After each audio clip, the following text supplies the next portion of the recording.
Sophia had lived in her peaceful suburban neighborhood for nearly a decade. She had purchased her house with the idea of tranquility, privacy, and a sense of authority over her own property. The lot was expansive, complete with a well-kept backyard, a polished in-ground pool, and a broad driveway where she parked her vehicle every night. But over the past few years, the homeowner association had turned what was once a delightful living experience into a nightmare. At first, it had been minor things: penalties for leaving her trash bins out too long, warnings about the height of her shrubs, and objections about the color of her front door not being an exact match to the approved neighborhood scheme. Sophia had disregarded most of it, paying the small penalties here and there, hoping that if she complied enough, the homeowner association would leave her alone. But that had been an error. The more she complied, the more they pressured, and when a new homeowner association president took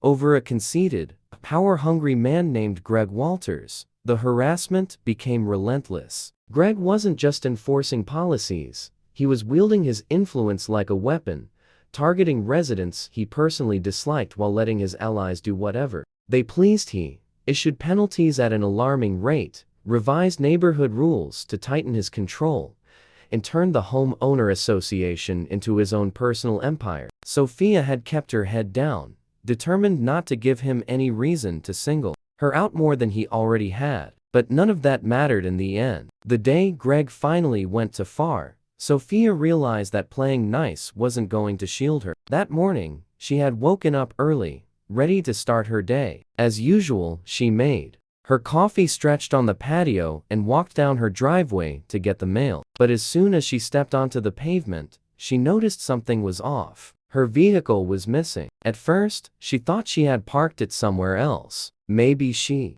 had forgotten and left it in the garage overnight. No, the garage was empty. A sinking sensation spread through her chest as she scanned the street, her heartbeat quickening. Her car, a sleek black sedan she had owned for years, was nowhere to be found. Confused, she glanced around the neighborhood, looking for signs of an accident or a break-in. Had it been stolen? There was no shattered glass, no sign of forced entry. It was just missing. And then she spotted something, a bright yellow notice attached to her mailbox. Her stomach clenched as she pulled the paper free and read the bold capitalized words at the top. Vehicle removed due to homeowner association parking violation. Sophia felt the blood drain from her face. This had to be an error. Her driveway was private property. Her vehicle had been legally parked in her own space. There was no violation to speak of. She reread the notice, her hands tightening around the paper, trying to find some logical explanation. Then she saw the signature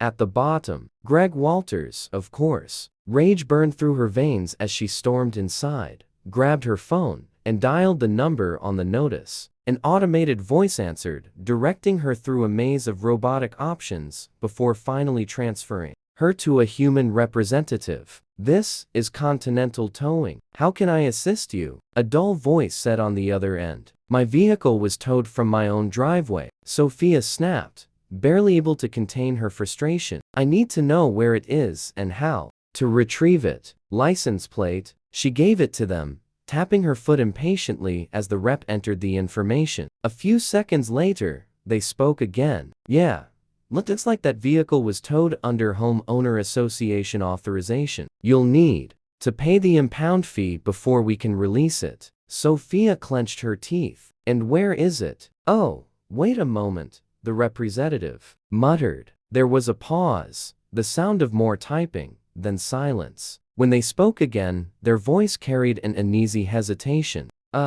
Actually, it looks like that car was marked for immediate destruction." Sophia's breath hitched in her throat. "What?" "Yeah, it was sent to the yard for dismantling. Not much we can do at this stage." For a moment, her brain refused to comprehend what she had just heard. Her car, her perfectly fine, legally parked vehicle, hadn't just been towed. It had been demolished. Her mind raced as she tried to wrap her head around the absurdity of it. She had received no alert, no chance to recover her vehicle. Greg had arbitrarily decided to have it towed and scrapped, and now it was gone, just like that. Sophia's grip on her phone tightened until her knuckles turned pale. "Who sanctioned that?" she hissed, though she already knew the answer. "The Homeowner Association president," the representative answered. "Says here it was a recurring parking violation." "That's false," Sophia snapped. "That was my private driveway." "Yeah, well, homeowner associations have jurisdiction over community parking policies. You'll have to dispute it with them." The call ended soon after, but Sophia barely heard the last few words. Her ears were ringing, her vision hazy at the edges. She was beyond outraged. Greg Walters had officially gone too far. Towing her car was one thing, crushing it, that was a declaration of battle. And battle was exactly what he was going to get. Sophia stood in her driveway, staring at the vacant space where her car had once been, her hands curled into fists. The rage inside her had burned blazing hot when she found out what Greg Walters had done. But now, as the initial shock faded, her anger solidified into something sharper: resolve. She wasn't going to let this go. Greg had gone too far this time, and Sophia wasn't the type of person to back down and accept wrongdoing. He had made a grave mistake challenging her, and he was about to discover exactly what happened when he provoked the wrong person too far. Without wasting another second, she stormed back inside, grabbed her laptop, and started investigating. First, she needed proof if the homeowner association had truly exceeded their jurisdiction. She had to find the legal flaw that would dismantle them. She examined the homeowner association bylaws line by line, searching for anything she could use against them. And that's when she discovered it. Section 8.2. Homeowner Parking Entitlements. Sophia's breath stilled as she read through the paragraph carefully. It stated in precise legal wording that any personal driveway attached to a residence was the sole property of the homeowner, excluded from any homeowner association towing restrictions. Her stomach coiled with anticipation. They had no justification to take her car. None whatsoever. And yet, they had done it anyway. Her pulse surged as she dug further, looking through other homeowner association documents that were public. She found recent financial reports, towing receipts, and even the list of infractions issued to residents over the past 6 months. It didn't take long to identify a troubling pattern. Greg wasn't just coming after her. He had been targeting other homeowners, too, slapping them with false fines, enforcing rules selectively, and worst of all, arranging unauthorized vehicle removals. The evidence was right there in black and white. Several other cars had been towed from driveways just like hers. Some had been impounded, forcing their owners to pay massive fees to reclaim them. Others, like her car, had been demolished almost immediately, leaving the owners with nothing but a legal battle. They couldn't afford. Sophia's stomach twisted. This wasn't just trivial homeowner association interference. This was fraud. Greg had turned the homeowner association into his own personal scheme,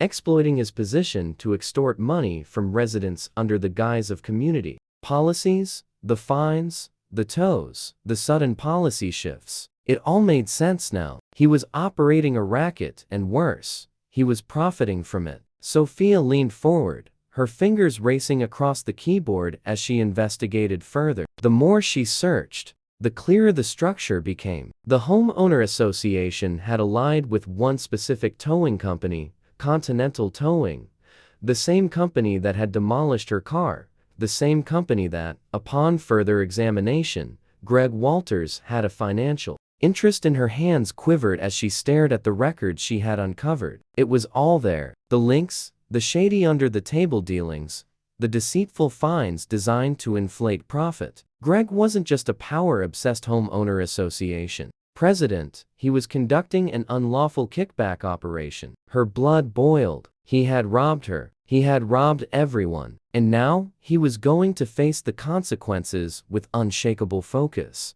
Sophia composed an email, but not just any email. This was going straight to the county housing board, the state attorney general's office, the local media, the homeowner association's own legal division. She gathered every piece of proof she had: screenshots, financial statements, violations, everything that confirmed Greg had been misusing his authority for personal advantage. She wasn't just going to expose him, she was going to destroy him. Her fingers hovered over the send button, but before she could press it, a thought struck her. This was effective, but it wasn't sufficient. If she truly wanted to make Greg suffer, she had to strike him where it hurt. His influence, his dominance, his cherished reputation, and she knew precisely how to do it. Closing her laptop, she grabbed her keys, stepped into her backup car, a vehicle Greg didn't realize she had, and drove straight to the one place he couldn't disregard: the next homeowner association meeting. It was time for a reckoning. Sophia pulled into the parking lot of the community center where the homeowner association meetings were conducted every month. The building was unremarkable, just a dull, windowless structure that had probably been built in the 1980s. But tonight, it was going to be the setting for something far more intriguing than a routine debate about lawn heights and mailbox colors. She turned off the engine, took a deep breath, and stepped out of her vehicle. She wasn't anxious, she was furious, and fury, when properly utilized, was a formidable weapon. As she walked through the doors, she instantly spotted Greg Walters at the front of the room, standing behind a long folding table with the rest of the homeowner association board members. He was grinning, leaning back in his chair, clearly relishing his self-appointed role as ruler of the neighborhood. Not for long. Sophia took a seat near the front, her arrival earning a few intrigued glances from the other homeowners already present. Most of them were regular attendees, elderly retirees, middle-aged parents, and a few younger professionals who had the misfortune of owning property under Greg's reign. She waited as the meeting started, listening to the usual monotonous discussions about landscaping, charges, and noise complaints. Greg spoke with the confidence of a man who considered himself invincible, his tone smooth, as he introduced new homeowner association regulations, policies intended to dominate people. It was when he started discussing new parking ordinances that Sophia acted. She stood up suddenly, cutting him off mid-sentence. "Mr. Walters," she said, her voice resonating through the room, "I'd like to address the unauthorized towing of vehicles, including mine." The room fell silent. Greg lifted an eyebrow, clearly annoyed by the disruption. "Miss Crawford," he said calmly, "this isn't the time for personal grievances. If you have an issue, you're encouraged to file a formal complaint." "Oh, I already did," Sophia interjected, "to the county housing board, and to the state attorney general's office, and to the local media." A wave of murmurs spread through the room. Greg's smirk faded for the first time. "What are you implying?" he said, but his voice had lost some of its usual arrogance. Sophia held up her phone. "I've sent them all the documentation of your little towing scheme. The false violations, the unlawful removals, the fact that you personally benefit from every vehicle that gets impounded." "Gasped," someone whispered. "Is that true?" Greg's expression darkened. "That's absurd. We enforce the regulations fairly. And you own a stake in Continental Towing," Sophia continued, stepping closer to the front of the room. "I discovered the records. I have the receipts. The financial trail leads directly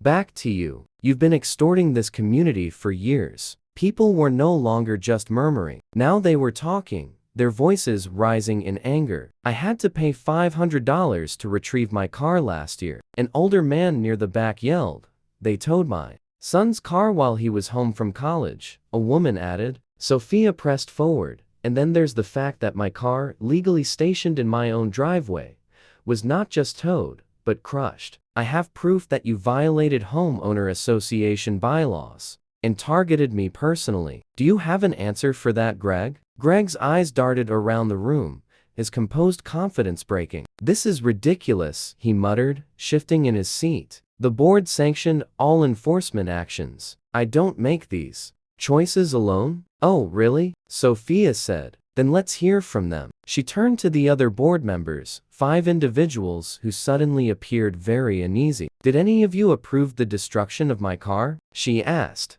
Silence. One of the board members, a woman in her 60s with tightly curled hair, cleared her throat. I don't recall ever approving something like that." Greg shot her a glare, but it was too late. Sophia smirked. "So either Greg has been making unilateral Decisions without board consent, or you're all complicit. More murmurs, more outrage. Greg was beginning to sweat now. This is all a misinterpretation, he said hastily. We'll handle this later in private. Oh no, Sophia said, crossing her arms. We're handling it now. A younger man stood up. If this is accurate, then we should be able to examine the homeowner association financials. We have the entitlement to see where our money is being spent. Greg's face contorted. We don't require an audit. Actually, Sophia said, her tone razor sharp. We do, and according to homeowner association regulations, if we have sufficient votes from homeowners, we can mandate one. The room erupted. People were no longer just whispering.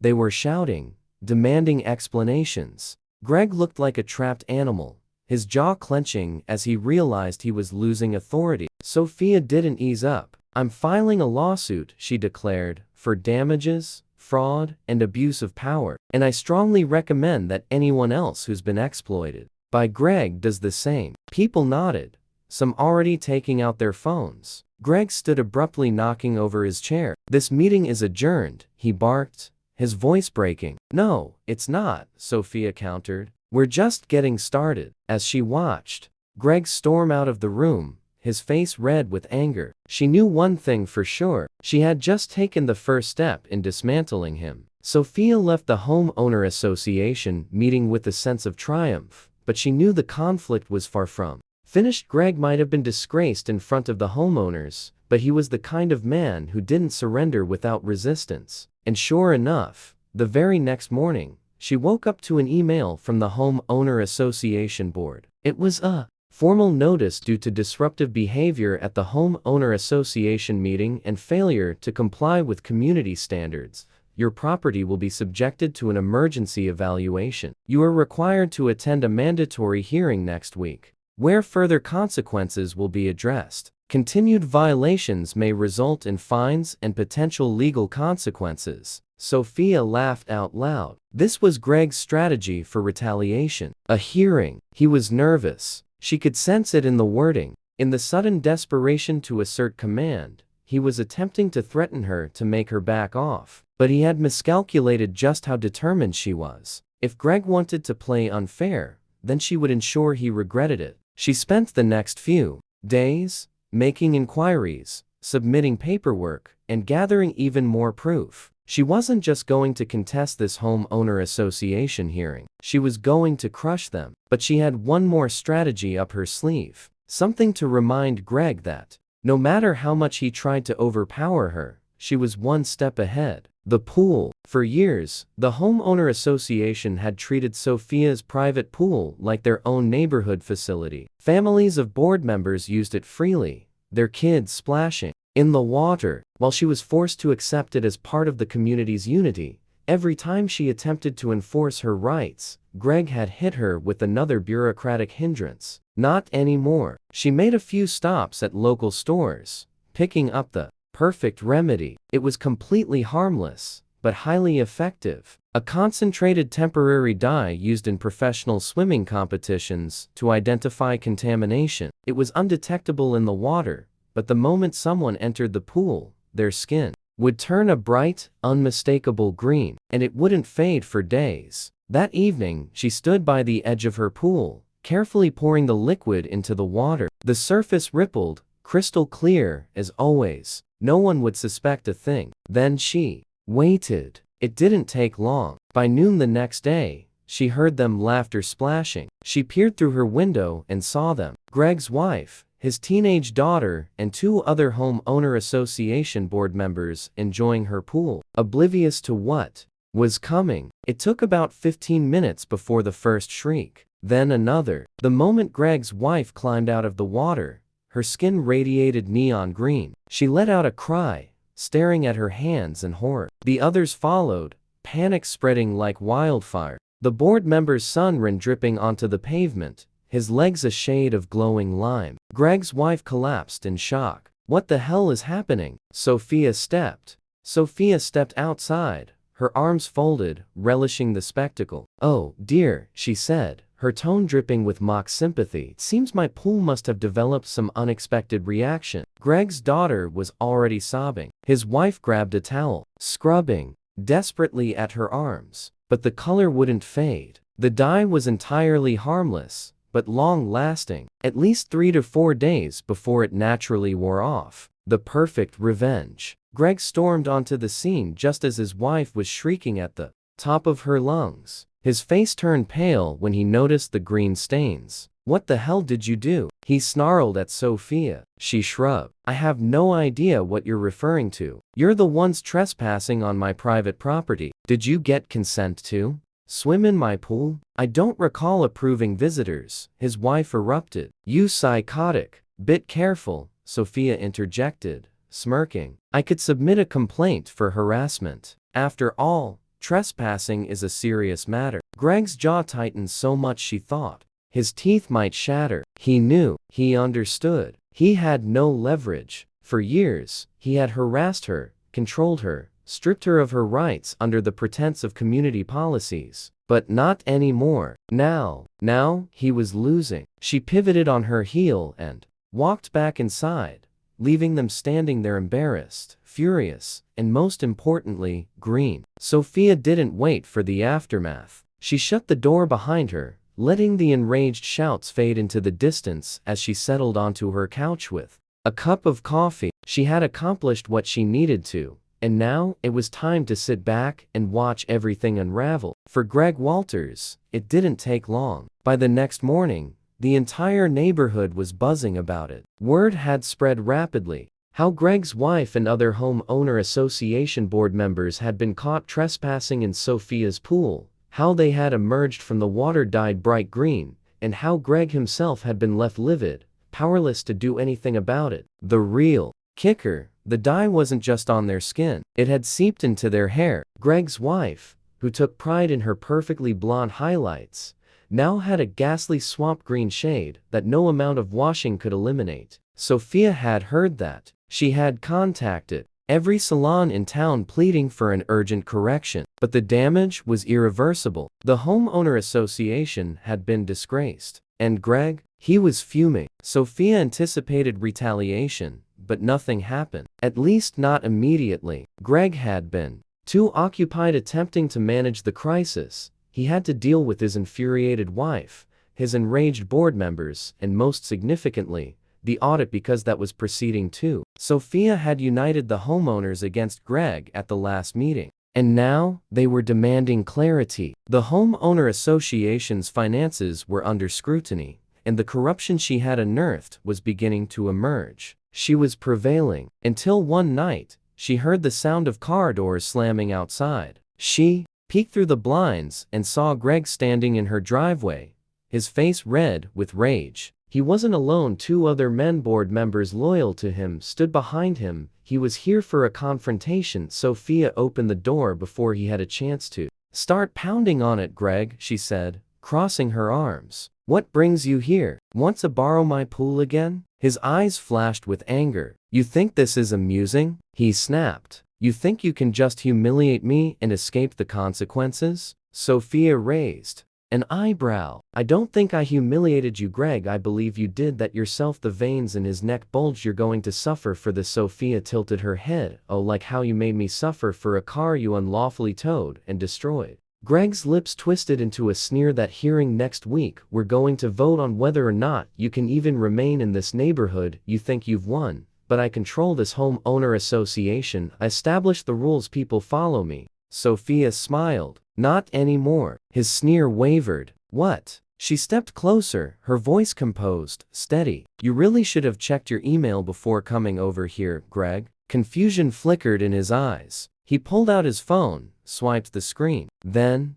froze. Sophia waited, letting him absorb what had just happened. The email had been sent this evening. It was from the county housing board, and it was an official notice of investigation. Because, thanks to Sophia's complaints, legal filings, and the proof she had compiled, the homeowner association was now being formally examined for corruption, fraud, and illegal property seizures. Greg's name was explicitly cited in the email. His personal assets were being frozen pending the outcome of the investigation. His connection to Continental Towing had been identified as a significant conflict of interest, and worst of all, the homeowners had voted to conduct a special election to remove him as homeowner association president. He had lost. Greg's face cycled through a series of emotions, first disbelief, then fury, then ultimately panic. He started his voice trembling. Sophia didn't give him the satisfaction of a dispute. She just grinned and patted him on the shoulder. This neighborhood deserves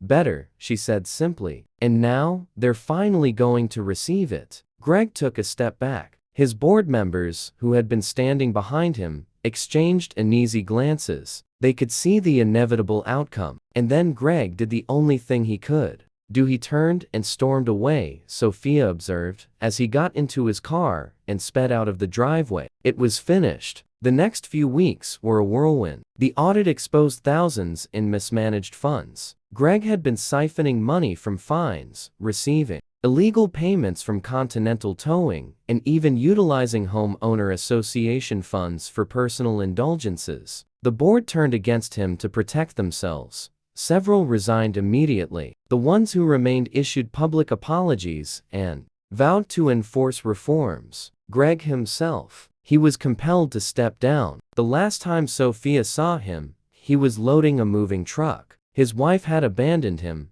his reputation was ruined, and he had no influence left. As for Sophia, she achieved everything. She desired a full reimbursement for her destroyed car, a new, more reasonable homeowner association board, and most importantly, her freedom. No more penalties, no more intimidation. Her home was truly hers again. She stood by her pool one evening, watching the sunset, sipping a well-earned cocktail. The battle had been long, but in the end she had prevailed.